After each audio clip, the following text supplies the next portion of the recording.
फक्त आणि फक्त आपण एका चौकोनी कपड्यापासून हे तयार करणार आहोत। कपड्याला मी पेस्टिंग कॅनव्हास लावलेला आहे, कोणीही बनवू शकते। इतक्या सोप्या पद्धतीने आपण हे तयार करणार आहोत। 16 बाय 16 इंच याचं मेजरमेंट आहे। तर कपड्याला फक्त पेस्टिंग कॅनव्हास लावायचा आहे आणि त्यावरती आपल्याला अस्तर ठेवायचं। अस्तर तुम्ही कोणतेही वापरू शकता। तर मी इथे अस्तर ठेवलेला आहे। सरळ कपड्यावरती अस्तर ठेवायचं आहे, सरळ। आणि इथे आपल्याला एवढा भाग जो आहे तो ओपन ठेवायचा आहे। सगळ्या बाजूने काठावरती आपल्याला शिवून घ्यायचा आहे। तर सगळ्या बाजूंनी मी शिवून घेतलेला आहे आणि इथे छोटे छोटे नॉचेस द्यायचे आहेत। कॉर्नर असे कट करून घ्यायचे आणि छोटे छोटे नॉचेस द्यायचे, म्हणजे आतून कपडा जेव्हा आपण बाहेर काढू तेव्हा व्यवस्थित हा कपडा जो आहे तो बाहेर येईल। एकदम छोटे छोटे नॉचेस द्यायचे आहेत आणि जिथून ओपन भाग आपण ठेवलेला होता तो तिथून आपल्याला आतून कपडा जो आहे तो असा बाहेर काढायचा आहे। व्यवस्थित असा बाहेर काढून घ्यायचा आहे कपडा आणि कॉर्नर जे आहेत ते व्यवस्थित काढायचे, म्हणजे ऑर्गनायझर जे आहे ते व्यवस्थित दिसेल। सगळ्या बाजू ज्या आहेत त्या व्यवस्थित असे ओपन करून घ्यायचे आहेत। आतून कपडा व्यवस्थित असा बाहेर काढून घ्यायचा आहे। चारही कोपरे जे आहेत ते व्यवस्थित बाहेर काढायचे। जो ओपन भाग आहे तो अशा पद्धतीने फोल्ड करायचा आणि सगळ्या बाजूंनी आपल्याला टॉप स्टिच करून घ्यायचं। तर मी ते ओपन भाग सुद्धा शिवून घेतला आणि सगळ्या बाजूंनी टॉप स्टिच सुद्धा करून घेतलेला आहे। त्यानंतर हा जो भाग आहे तो अशा पद्धतीने आपल्याला फोल्ड करायचा। फोल्ड करून आपल्याला इथे इस्त्री फिरवायची आहे। त्यानंतर हा भाग ओपन करायचा। सेंटरमध्ये असं मार्किंग तयार होतं। त्यानंतर परत असं फोल्ड करायचं आणि परत आपल्याला प्रेस फिरवून घ्यायची। दोन्ही बाजूंनी असं फोल्ड करायचं, प्रेस फिरवून घ्यायची, म्हणजे आपले जे मार्किंग आहे ते दिसते व्यवस्थित।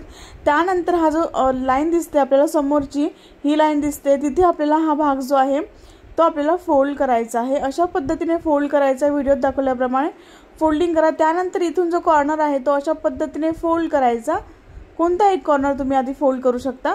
तर हा कॉर्नर फोल्ड करून आपल्याला इथे पिनअप करून घ्यायचा। दुसरा सुद्धा कॉर्नर आपल्याला इथून अशा पद्धतीने फोल्ड करायचा आणि त्यानंतर आपल्याला व्यवस्थित असं दोन्ही बाजू फोल्ड करून घ्यायच्या आणि सेंटरमध्ये आलेला आहे की नाही ते बघायचं। आणि त्यानंतर हा जो पहिला जो भाग आहे तो अशा पद्धतीने आपल्याला फोल्ड करायचा आहे।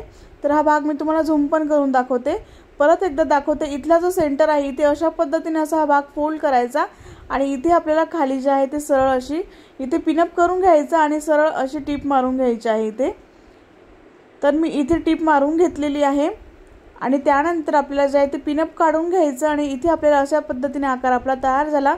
त्यानंतर हा भाग जो आहे तो यामध्ये असा ठेवायचा आणि इथे आपल्याला टच बटन लावायचं आहे, जे तुमच्याकडे अवेलेबल असेल ते। तर मी ते टूलच्या मदतीने इथे टच बटन लावणार आहे। अशा पद्धतीने सेंटर मार्क करायचा, तो सेंटर यावरती ठेवायचा आणि दोघांचे सेंटर मार्क करून आपल्याला इथे अशा पद्धतीने टिच बटन लावून घ्यायचं आहे। तर दोन्ही बाजूने फक्त आपल्याला इथे टिच बटन लागणार आहेत। इथे कुठेही आपण झिपचा वापर केलेला नाहीये, फ्री ऑफ कॉस्ट आपण फक्त कपड्यापासून हे तयार करू शकतो आणि हे टिच बटन खूप स्वस्त मिळतात। तर मी ते टूलच्या मदतीने लावते, तुमच्याकडे तुम्ही हाताने सुई धाग्याने सुद्धा लावू शकता तिथे टिच बटन। आणि एक खूप छान असं तयार होतं, इन्व्हॉल्प सारखं आपलं पर्स जे आहे ते तयार झालेलं आहे। यामध्ये खूप पॉकेट तयार होतात, तर अशा पद्धतीने तुम्ही हे लावू शकता आणि अशा पद्धतीने आपलं जे पॉकेट आहे ते तयार झालेलं आहे। यामध्ये भरपूर असे आपले पॉकेट जे आहेत ते तयार झालेले आहेत। इथे आपले 2 पॉकेट तयार झालेले, इथे तिसरा पॉकेट तयार झालेला आहे। यामध्ये तुम्ही वरती जे आहे तिथे पैसे ठेवू शकता, इथे खाली मोबाईल ठेवू शकता। इथे खाली मोबाईल ठेवल्यानंतर इथे साईडने अशा पद्धतीने आपण पैसे ठेवू शकतो आणि हे पाऊच तुम्हाला कोणाला गिफ्ट द्यायचं असेल तर गिफ्ट पण देऊ शकता, किंवा तुम्ही हे पाऊच जे आहे ते तुम्हाला कोणाला गिफ्ट द्यायचं असेल तर तेव्हा सुद्धा तुम्ही यामध्ये पैसे टाकून तुम्ही हे इन्व्हॉल्प सारखं वापरू शकतात। तर याची जी रुंदी आहे ती 9.5 इंच तयार झालेली आहे, उंची जी आहे ती 6 इंच तयार झालेली आहे।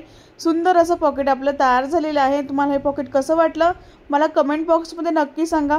व्हिडिओ आवडला असेल तर एक लाईक नक्की करा, शेअर करा आणि सबस्क्राईब करायला विसरू नका। नेक्स्ट व्हिडिओमध्ये भेटू, तोपर्यंत बाय बाय।